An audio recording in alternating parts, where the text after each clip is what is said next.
ከሁለት ሳምንት ቆይታ በኋላ ቤንግና ምርጥ በሆነ ቪዲዮ ተመልሰን ተገናኝተናል። በዛሬው ቪዲዮአችን ደግሞ በእስራኤልና በኢራን መካከል የተፈጠረውን ጦርነት ምን እንደሚመስል ለማየት እንሞክራለን። ይህ ጦርነት እንግዲህ 7 ቀን ሞልቶታል። ስለዚህ ከመጀመሪያ እንዴት ጀመረ፣ ዛሬ ደግሞ ምን ላይ ደርሰዋል የሚሉትን በደንብ አድርገን ለማየት እንሞክራለን።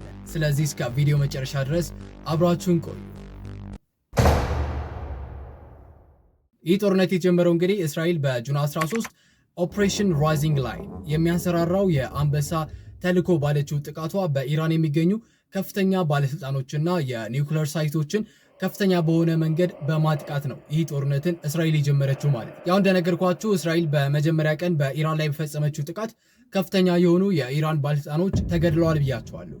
ስለዚህ እነማን ተገደሉ የሚሉትን የተወሰኑትን ለማየት እንሞክር። በመጀመሪያ ቀን የእስራኤል ጥቃት እንግዲህ በጣም ከፍተኛ የሆኑ የኢራን ባለስልጣናቶች ተገድለዋል። ከነዛ መካከል አሁን በምስሉ ላይ የምታዩት ግለሰብ ይገኛል። ይህ ግለሰብ እንግዲህ ተራ ሰው አይደለም፣ ማለትም ተራ ወታደር አይደለም። የኢራን የጦር ኃይሎች ዋና አዛዥ ነው። ስሙም መሐመድ ሁሴን ባህሪ ይባላል።